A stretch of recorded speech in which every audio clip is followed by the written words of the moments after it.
Remember एक time पे मैं इतना रोया हूँ कि my nose started dripping with my tears and my nose, and it was all falling on her hair. Neither did she care about it, nor did directors care about it, nor did I care about it.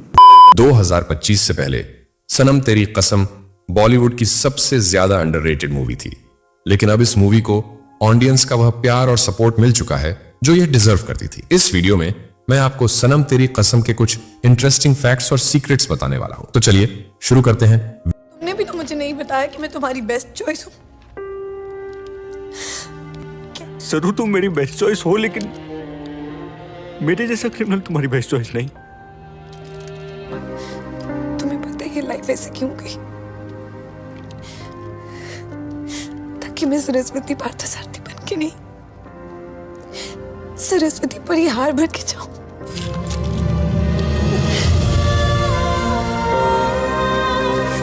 Number 1, सनम तेरी कसम movie में हर्षवर्धन राणे ने अपनी natural acting से सबका दिल जीत लिया है। जिस तरह उन्होंने इंदर के कैरेक्टर को निभाया है, उसे शायद ही कोई दूसरा एक्टर इतने बेहतरीन तरीके से प्ले कर पाता। लेकिन क्या आपको पता है कि हर्षवर्धन राणे को इस रोल के लिए मूवी की शूटिंग से सिर्फ एक दिन पहले ही सिलेक्ट किया गया था? दरअसल मूवी मेकर्स ने लीड हीरो के लिए कई नए लड़कों का ऑडिशन ले लिया था। एक इंटरव्यू में हर्षवर्धन ने बताया कि जब वह ऑडिशन देने पहुंचे तब तक वे काफी लेट हो चुके थे। उस समय जो लड़के पहले ही अपना ऑडिशन दे चुके थे, मेकर्स ने उनमें से ही किसी एक को इंदर के कैरेक्टर के लिए कास्ट कर लिया था और बाकी ऑडिशन लेना बंद कर दिया था। लेकिन फिर भी हर्षवर्धन ने कास्टिंग डायरेक्टर्स से रिक्वेस्ट की कि वे उनका एक ऑडिशन ले लें।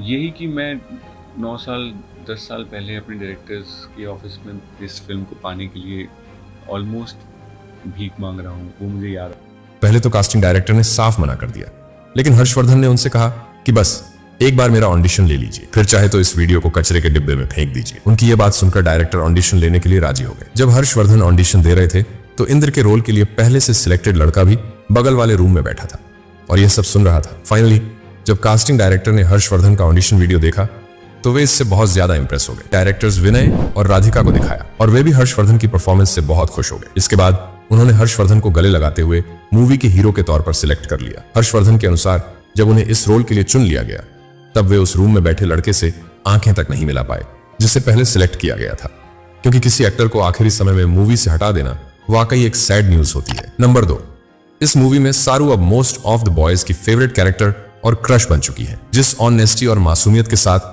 मावरा होकेन ने इस रोल को प्ले किया है, उसने सबका दिल जीत लिया है। सिर्फ मावरा और उनकी परफॉर्मेंस को देखने के लिए लोग इस मूवी को बार बार देखते हैं। लेकिन मावरा को इस मूवी में कास्ट करने की भी एक दिलचस्प स्टोरी है। दरअसल सारू वाले कैरेक्टर के लिए लगभग 225 लड़कियों के ऑडिशन लिए गए थे। डायरेक्टर सारू के लिए एक ऐसी एक्ट्रेस को कास्ट करना चाहते थे जो न सिर्फ सुंदर और मासूम दिखे, बल्कि जब वह रोए तो रोते हुए और भी ज्यादा खूबसूरत लगे। इसीलिए डायरेक्टर्स ने मावरा से कहा कि वह एक ऐसा वीडियो रिकॉर्ड करें जिसमें वह रोते हुए नजर आए। इस वीडियो को देखने के तुरंत बाद ही मावरा को इस मूवी की हीरोइन के तौर पर कास्ट कर लिया गया। मावरा ने इस मूवी के लिए अपना ऑडिशन ऑनलाइन ही दिया, क्योंकि उस समय वह अपनी मां के साथ ऑस्ट्रेलिया में रह रही थी। मावरा को सिलेक्ट करने के बाद मेकर्स को पता चला कि वह एक पाकिस्तानी है और इससे पहले कुछ छोटे मोटे पाकिस्तानी टीवी सीरियल्स में काम कर चुके। नंबर 3, सनम तेरी कसम में इंदर की बॉडी पर कई टैटूज दिखाए गए हैं। इनमें से उंगली पर जो टैटू बना हुआ है उसे छोड़कर बाकी सभी टैटूज टेम्पररी थे, लेकिन उंगली पर जो टैटू बनवाया गया था वह परमानेंट था, क्योंकि उसमें लिखी हुई डेट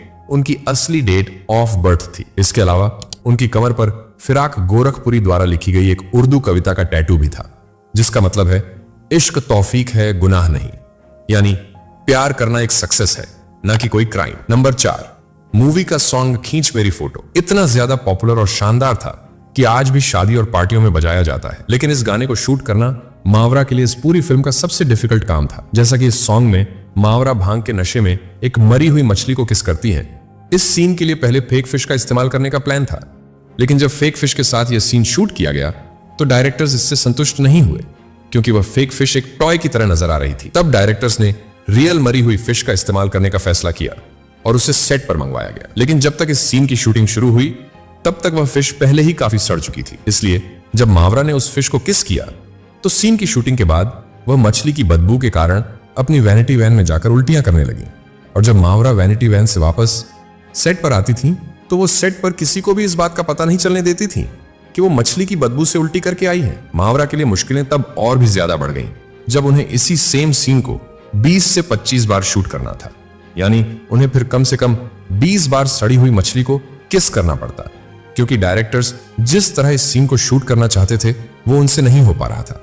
इस तरह इस सीन की शूटिंग के लिए मावरा ने पूरा दिन उल्टियां करते हुए ही निकाल दिया, और फाइनली जब डायरेक्टर्स को उनका मनचाहा शॉट मिल गया तब कहीं जाकर उन्हें पता चला कि वो सड़ी हुई मछली को किस करने के बाद अपनी वैनिटी वैन में जाकर उल्टियां करती थी। मावरा की डेडिकेशन को देखकर डायरेक्टर्स उनसे काफी ज्यादा खुश हो गए। नंबर 5, जब 2016 में सनम तेरी कसम रिलीज हुई तो उस वक्त बहुत कम लोग इसे थिएटर्स में देखने गए थे, क्योंकि इस मूवी के सभी एक्टर्स न्यू थे, इसलिए उस समय इन एक्टर्स को कोई नहीं जानता था, जिस वजह से यह मूवी बॉक्स ऑफिस पर फ्लॉप हो गई। पर जब यह मूवी टीवी और ओटीटी प्लेटफॉर्म्स पर रिलीज हुई तो बीतते समय के साथ लोग इसे खूब पसंद करने लगे और यह मूवी यंग ऑडियंस के बीच एक कल्ट क्लासिक बन गई। लेकिन फिर भी इस फिल्म के लाखों फैंस चाहते थे कि यह मूवी एक बार फिर से थिएटर्स में रिलीज हो, ताकि इस बार इसे वह सपोर्ट मिले जो यह डिजर्व करती है। इसीलिए फैंस ने सोशल मीडिया पर इस मूवी के लिए कई ऑनलाइन कैंपेन चलाए। हर्षवर्धन ने भी इस मूवी की री रिलीज के लिए एक सोशल मीडिया पोस्ट डाली। लेकिन किसी भी फिल्म को फिर से रिलीज करने के लिए बहुत पैसे खर्च करने पड़ते हैं, और थिएटर्स में एक फ्लॉप फिल्म को फिर से लगवाना आसान नहीं था, क्योंकि थिएटर वाले फ्लॉप फिल्मों को स्क्रीन देने से बचते हैं।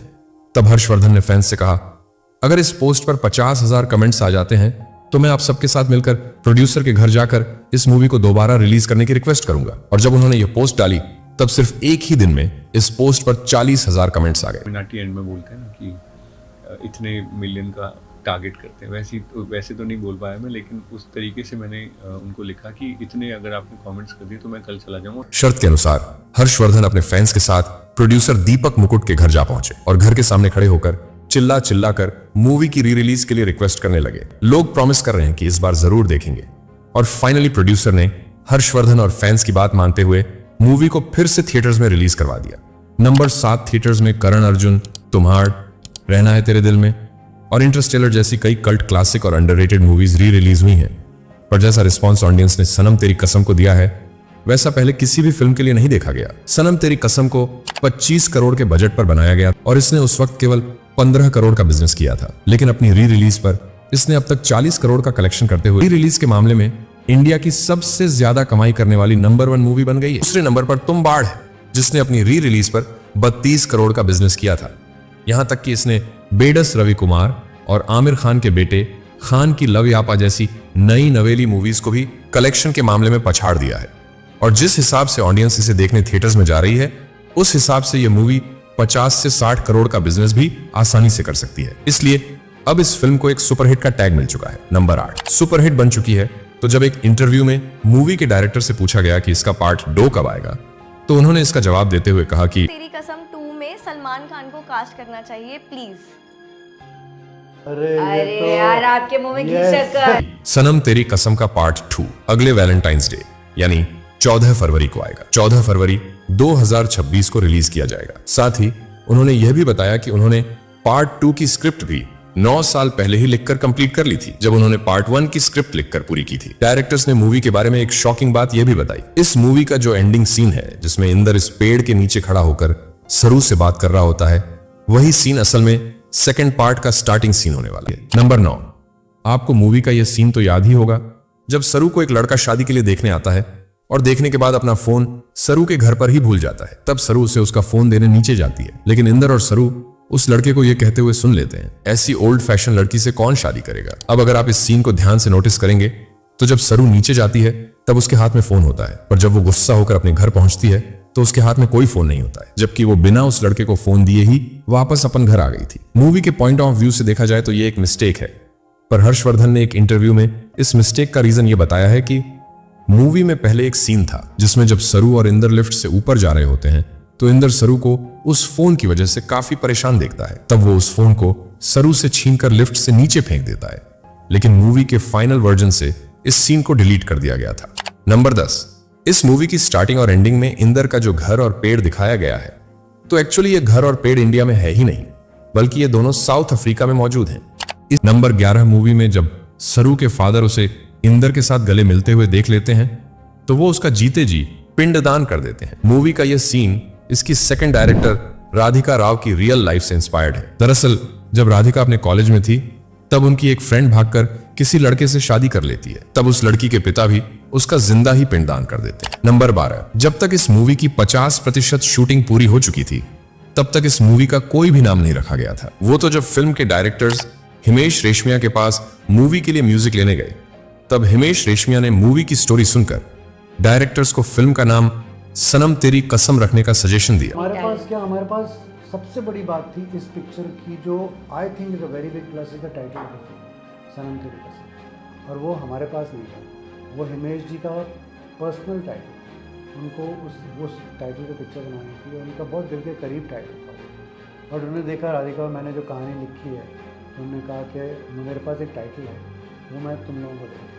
और फ्री में दे दी, 5 पैसे नहीं लिए, फ्री में उन्होंने दे दिया और बोला कि I think both of you deserve. और हिमेश ने इसी नाम का एक टाइटल सॉन्ग भी बनाकर दिया जो आज काफी पॉपुलर हो चुका है। सनम तेरी कसम नाम हिमेश रेशमिया ने रजिस्टर करवा रखा था, लेकिन उन्होंने यह नाम डायरेक्टर्स को फ्री में दे दिया। साथ ही मूवी को इतना अच्छा और इमोशनल बनाने में जितना हाथ इसके एक्टर्स, डायरेक्टर्स और इसकी स्टोरी का था, उतना ही हाथ हिमेश रेशमिया के गानों का भी था, क्योंकि हिमेश ने मूवी के सभी गानों को लिखा और कंपोज किया था, जैसे तेरा चेहरा, बेवजह और खींच मेरी फोटो। नंबर 13, क्या आपने मूवी में यह नोटिस किया कि सरू और इंदर की स्टोरी अलग अलग होते हुए भी एक दूसरे से काफी मेल खाती है? जैसे कि दोनों ही अपने फादर से दूर हो जाते हैं। जहां इंदर अपने पिता के पास वापस नहीं जाना चाहता था, वहीं सरू चाहकर भी अपने पिता के पास वापस नहीं जा पाती है। इधर इंदर डिप्रेशन में आकर मरना चाहता था, लेकिन उसकी जगह सरू ही कैंसर से मर जाती है। नंबर 14, जब मूवी बनकर रेडी हो गई और इसके प्रमोशन की बारी आई, तब स्टूडियो वालों ने इस मूवी का प्रमोशन करने से बिल्कुल मना कर दिया। स्टूडियो द्वारा मूवी का प्रमोशन न करने का रीजन डायरेक्टर्स ने यह बताया कि स्टूडियो वालों ने डायरेक्टर्स से कहा था कि उन्होंने बहुत बुरी मूवी बनाई है, इसलिए वो इसका प्रमोशन नहीं कर सकते। एज ए रिजल्ट लोगों को पता ही नहीं चला कि थिएटर्स में सनम तेरी कसम जैसी कोई मूवी भी रिलीज हुई है, और इसी कारण यह मूवी बॉक्स ऑफिस पर फ्लॉप हो गई। नंबर 15, जब स्टूडियो ने मूवी का प्रमोशन करने से मना कर दिया, इसके प्रमोशन के लिए सलमान खान के पास गए, क्योंकि डायरेक्टर सलमान खान के साथ lucky, no time for love नाम की मूवी बना चुके थे, इसलिए सलमान के साथ उनके काफी अच्छे रिलेशंस थे। जब सलमान को मूवी का ट्रेलर दिखाया गया तो उन्हें यह ट्रेलर काफी ज्यादा अच्छा लगा और सलमान ने डायरेक्टर से कहा कि उन्हें 1 महीने पहले ही यहां आ जाना चाहिए था, तब वो इसका प्रमोशन बिग बॉस में कर देते। लेकिन जब तक डायरेक्टर सलमान के पास पहुंचे